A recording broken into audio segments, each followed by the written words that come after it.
Okay, moving right along here. So we went over our basic intro to therapeutic interventions, talked about a few of the key components of that construct, from the patient care model to the ICF model to elements of function. So hopefully that gave you some insight.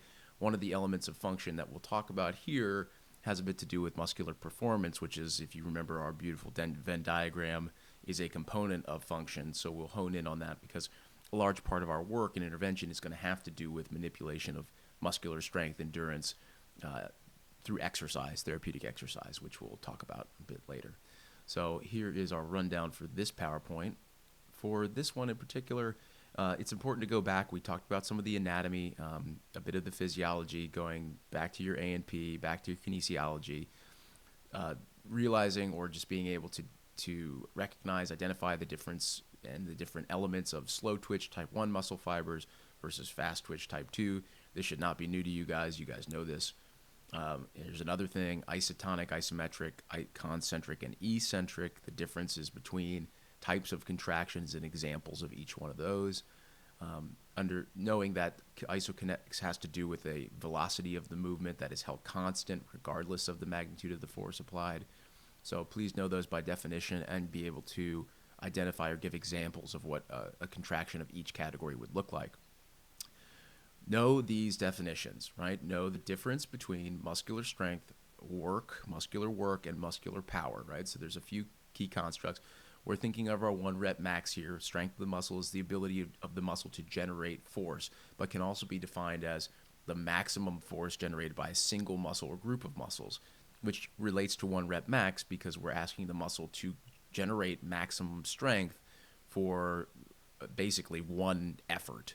All right, so muscular strength has to do with the ability of the muscle to generate force, or a group of muscles to generate a maximum force. Work is going to be a result, right? It's a resultant factor of the product of a force exerted on an object and how far we move that object. So we're taking the force generated by muscular strength, exerting that force on an object, and trying to move or manipulate the object across a distance. For instance, taking a dumbbell from your side, flexing your elbow, and trying to perform a biceps curl. Right? We're using the muscular strength and its associated force of the biceps muscle groups, right, or the muscles of the upper arm that flex the elbow, to exert force on an object, in this case the dumbbell, over a distance, which means pulling it from my side up to approximation with my upper arm for a curl. So that would be work. Work is force times distance. Power then takes work and adds a time rate. So power is the time rate of doing work. So if I go back to my example with the bicep, the work that I'm performing is the bicep curl itself. It's a product of the strength and the force generated from the bicep and its ability to move an object from my side up to towards my chest, which is the work involved. The power would be the time rate of doing the work. Okay, so the work divided by the time. The work is me performing the bicep curl. How fast or how slowly, from a time perspective, is what's going to define my power. Okay, so that's what you're looking at. So work and power, you should just remember these formulas that will help you to segment these or separate them in your mind. Know those definitions, please. Manual muscle testing, we got tons of this. You should know this by now. Print this out. I've already printed it out for you. Make sure you have this chart with you at all times. Put it in your little clinical binder. This is a great cheat sheet that you should carry with you forever, especially at orthopedic. I always make a little clinical cheat sheet. I put some pertinent measures or charts or graphs or whatever in a binder, in a folder, and I can always look at them if I forget, like, what was pour minus again? And so keep this with you. It's super important. Overload principle, know the definition of, right? The guiding principle is just basically saying that if you're going to improve your muscular performance, you need to add a load or make that muscle work with a load or resistance that exceeds the metabolic capacity of that muscle.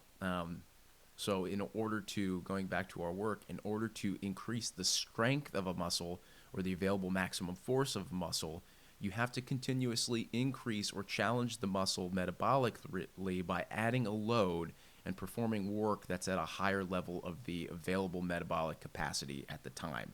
So really a muscle in order has to be challenged at a greater level than which it is accustomed to, right? If I continuously lift a 30-pound dumbbell in my same example, the muscle will maintain its strength, but it won't be challenged to increase its strength until I lift a 32 or a 34 or a 37 or a 50-pound dumbbell. That will instigate the overload principle and allow for a heightening or an increase in strength. Progressive resistive exercise, or PRE, is essentially the practical application of the overload principle. So we're taking the overload principle and designing protocols and exercises around the fact that we have to continuously challenge muscle through new resistance. So it's gradually and continually increased to keep up with the pace of muscular strength gains. Said principle, specific adaptations and imposed demands, is basically just saying that we have to really, in order to get a specific adaptation, we have to alter our plan or our programming to align itself with that highly specific demand. So this is my example, right? Basketball players have to play basketball. I can do all the generalized muscular performance, strength, range of motion, balance, coordination, all these principles of function, but at the end of the day, the function is determined by what specific demands that patient is accountable for. So I can do all the exercise in the world, but after a certain point, I need to get that player back on the court doing something that looks, feels, smells, tastes like basketball. Okay, I don't know how basketball tastes, but you get the point.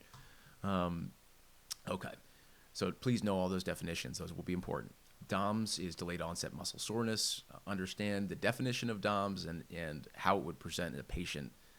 So if I give you a question that says, like, this patient is experiencing some muscular soreness following a hard workout, 24 to 72 hours after their workout, what should you do? Should you freak out? Should you call the doctor? Or should you just say, no, it's all good. Don't worry. You're experiencing some delayed muscle soreness. It'll be fine.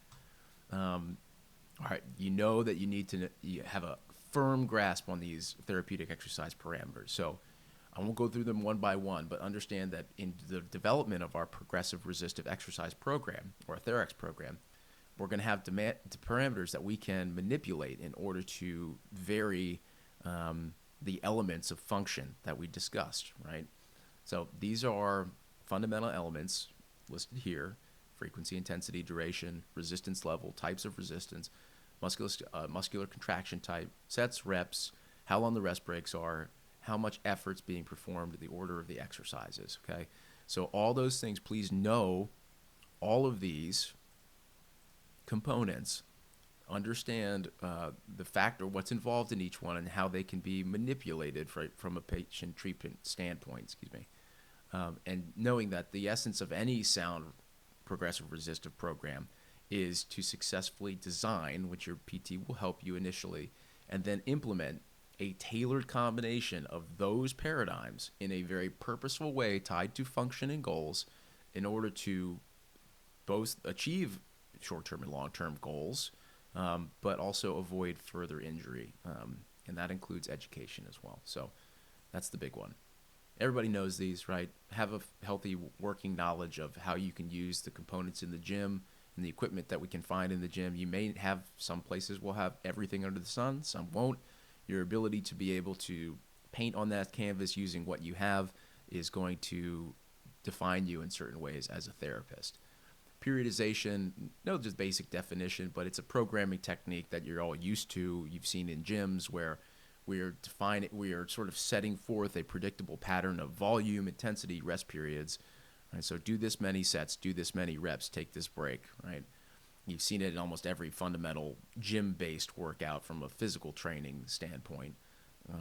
And it's basically a pre-programmed, pre-formatted way of tailoring exercise programs, which works really well in general populations, but we tend to have to be a lot more diverse in thinking of our patients because they have comorbidities, they have different existing pathologies, they have different tolerance levels. So we have to be masters of being able to manipulate these component parameters of TE and tying them into the functional paradigm.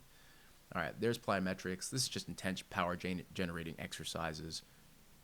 So obviously this is not something we're going to be doing at the beginning, but as we get sort of in the minimal protective phase, maturation phase, higher level functional phase, we may start putting plyometrics into the exercise protocol.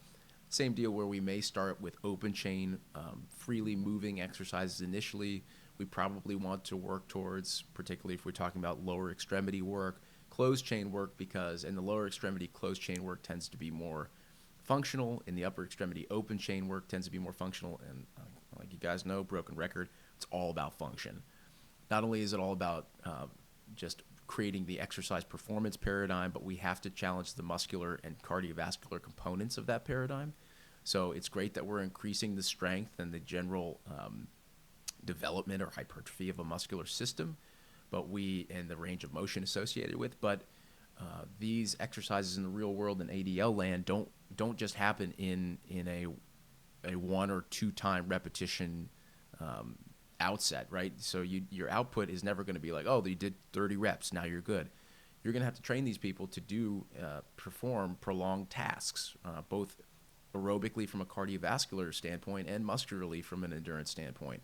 So, for instance, if I'm a nurse and I have to be on my feet 12 hours a day, well, I'm going to have to not just have muscular strength, but the endurance to be able to carry out my tasks through that entire shift without difficulty or restriction. So here's just some CDC aerobic recommendations. Those are good to know. Our endurance training assessments just have a functional understanding of each one of these, the talk test, the modified Borg or the Borg, what the target heart rate is versus the max heart rate. So here are examples of each of those.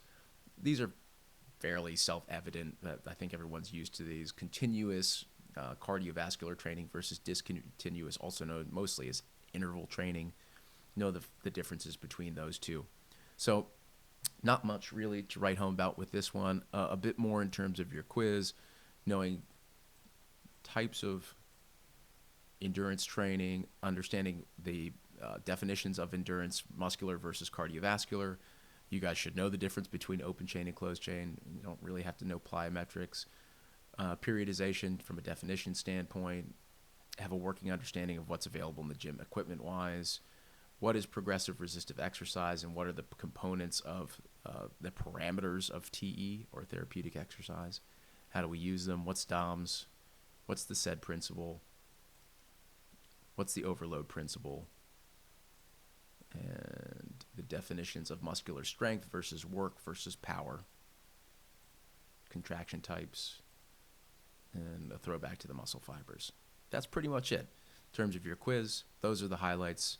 We're going to move right along to the final PowerPoint, muscle tone.